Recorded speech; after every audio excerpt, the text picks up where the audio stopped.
بسم اللہ الرحمن الرحیم۔ نواب محسن الملک۔ قدرت نے نواب محسن الملک مرحوم کو بہت سی خوبیاں عطا کی تھیں۔ وجاہت، ذہانت، خوش بیانی اور فیاضی ان کی ایسی عام اور ممتاز صفات تھیں کہ ایک راہ چلتا بھی چند منٹ کی بات چیت میں معلوم کر لیتا تھا۔ خطاب یا نام اٹکل پچو سے رکھ دیے جاتے ہیں۔ مسمی کی خصوصیات کا ان میں مطلق لحاظ نہیں ہوتا۔ نام رکھتے وقت تو ممکن ہی نہیں، عطائے خطاب کے وقت بھی ان کا خیال نہیں کیا جاتا، لیکن محسن الملک کا خطاب ان کے لیے بہت ہی موزوں نکلا۔ ان میں پارس پتھر کی خاصیت تھی۔ کوئی ہو کہیں ہو، ان سے چھوا نہیں اور کندن کا ہوا نہیں۔ اگر کسی نے سلام بھی کر لیا تو ان پر اس کا بار رہتا تھا، اور جب تک اس کا معاوضہ نہ کر لیتے انہیں چین نہ آتا، یہاں تک کہ وہ اپنے دشمن کو بھی نہ بھولتے تھے۔ اور یہ میں ذاتی علم سے کہتا ہوں کہ وہ بھی ان کے زیر بار منت تھے۔ سیاسی مصلحتیں بعض اوقات اہل حکومت کو مجبور کرتی ہیں کہ وہ ان افراد کو جو ان کی یا حکومت کی راہ میں حائل ہیں دودھ کی مکھی کی طرح نکال کر پھینک دیں۔ مرحوم کو بھی کبھی کبھی ایسا کرنا پڑتا، لیکن انہوں نے اس ناگوار اور دل شکن کام کو اس خوبی اور سلیقے سے کیا کہ مخالف ہونے پر بھی محسن الملک کو دعائیں دیتے گئے، اور جب تک زندہ رہے ان کے شکر گزار رہیں۔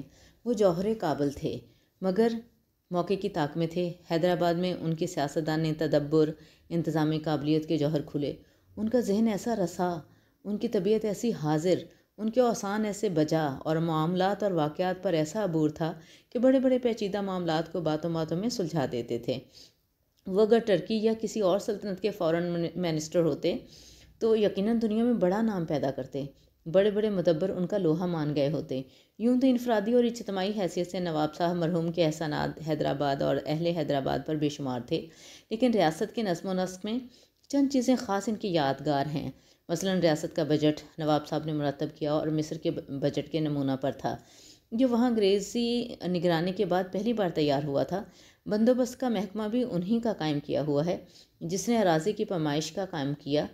اس کے علاوہ فنانس اور مالگزاری میں بھی بہت سی اصلاحیں کی، جن کی تفصیل کا یہ موقع نہیں۔ یہ ان کے سوانح نویس کا کام ہے۔ حیدرآباد میں بڑے بڑے لوگ آئے اور گئے، لیکن اب تک کسی کو وہ مقبولیت اور ہر دل عزیزی حاصل نہیں ہوئی جو نواب محسن الملک کو ہوئی۔ ہمارے ملک میں خوش آمدیوں کی کوئی کمی نہیں۔ وہ ہر بڑے اور صاحب اقتدار آدمی پر اس طرح ٹوٹ کر گرتے ہیں جیسے شہد پر مکھیاں، لیکن سچ اور جھوٹ کا امتحان اس وقت ہوتا ہے جب وہ بڑا آدمی اپنے اقتدار یا منصب سے محروم ہو جاتا ہے۔ نواب محسن الملک کی رخصت کے وقت حیدرآباد میں کوہرام مچ گیا تھا، اور ہزارہ آدمی کا ٹھٹھ اسٹیشن کے باہر اندر لگا ہوا تھا۔ سینکڑوں آدمی، جن میں امیر، غریب، بیوائیں اور یتیم سبھی تھے، زاروں قطار رو رہے تھے۔ وہ کیا چیز تھی جس نے چھوٹے بڑے سب کا دل موہ لیا تھا؟ جس زمانے میں نواب صاحب پیدا ہوئے اور ہوش سنبھالا، مسلمانوں میں مذہبی جذبہ بہت بڑھا ہوا تھا۔ اس کے متعدد اسباب تھے۔ ان میں سے شاید ایک یہ بھی تھا کہ انسان جب ہر طرف سے مایوس ہو جاتا ہے تو مذہب کی پناہ ڈھونڈتا ہے۔ مسلمان دولت و اقبال، جاہ و ثروت سب کچھ کھو چکے تھے، ایک مذہب رہ گیا تھا، اس لیے یہ انہیں اور بھی عزیز ہو گیا۔ ذرا سی بدگمانی پر بھی ان کے جذبات بھڑک اٹھتے تھے۔ اس وقت شاید ہی کوئی ایسا مصنف یا ادیب ہو جس نے مذہب پر قلم فرسائی نہ کی ہو۔ یہاں تک کہ لوگ جنہیں مسلمان نیچری کہتے تھے اور اپنے خیال میں بد مذہب و بدعقیدہ سمجھتے تھے، ان کا اوڑھنا بچھونا بھی مذہب تھا۔ سر سید تو خیر ان کے مرشد ہی تھے۔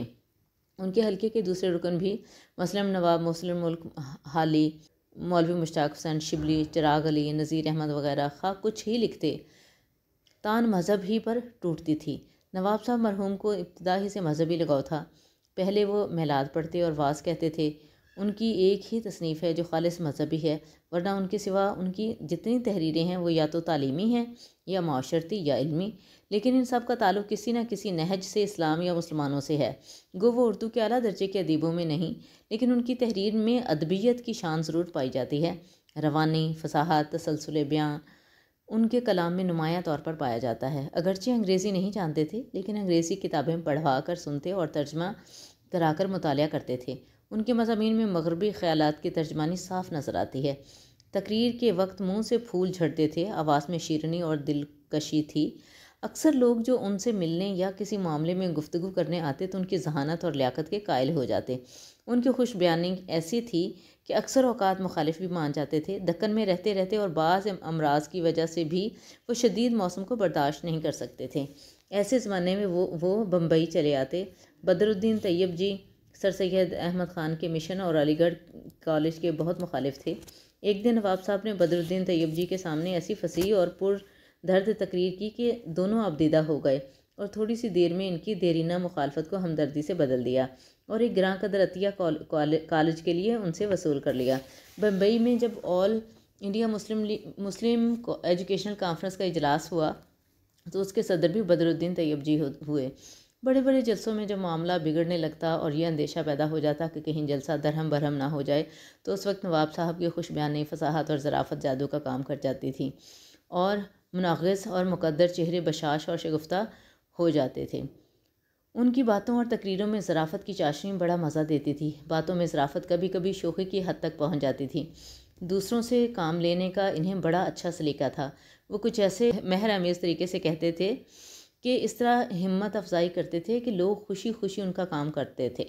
اپنے ملازموں اور ماتحتوں سے بھی ان کا سلوک ایسا تھا کہ وہ ان کی فرمائش کی تعمیل ایسی تندہی اور شوق سے کرتے تھے جیسے ان کا کوئی ذاتی کام ہو، اور وقت پر جان لڑا دیتے تھے۔ آدمی کے پہچاننے میں انہیں خاص ملکہ تھا۔ تھوڑی سی ملاقات اور بات چیت میں آدمی کو پوری طرح بھانپ لیتے تھے۔ ان کے ملنے والے برے اور بھلے ہر قسم کے آدمی تھے۔ دنیا نیکوں ہی کے لیے نہیں، اس میں بدوں کا بھی حصہ ہے، اور شاید دنیا کی بہت کچھ رونق انہیں کے دم سے ہے۔ وہ دونوں سے کام لیتے تھے۔ نواب صاحب کو مطالعے کا بہت شوق تھا۔ اخبارات اور اردو، فارسی، عربی کتابیں برابر پڑھتے رہتے تھے۔ انگریزی کے اخبارات اور مضامین بھی پڑھوا کر سنتے تھے۔ انگریزی کی ایسی کتابیں جو ان کے مذاق کی ہوتی تھیں ان کا ترجمہ کرا کر پڑھتے اور بحث کرتے تھے۔ ان کے کتب خانے میں فارسی، عربی اور انگریزی کی اعلیٰ درجے کی کتابیں تھیں۔ سر سید کی وفات کے قریب زمانے ہی میں اردو کی مخالفت کا آغاز ہو گیا۔ اگرچہ سر سید کی حالت اس وقت نازک تھی تو بھی اس جواں ہمت بڈھے نے اس کے متعلق لکھا پڑھی شروع کر دی تھی۔ محسن الملک کے زمانے میں مخالفت نے اور زور پکڑا۔ اردو کی حفاظت اور حمایت کے لیے ایک انجمن قائم کی گئی جس کا ایک عظیم الشان جلسہ لکھنؤ میں ہوا۔ اس میں نواب محسن الملک نے بڑی زبردست اور پرجوش تقریر کی جس کا لوگوں پر بڑا اثر ہوا اور جوش کی ایک لہر پھیل گئی۔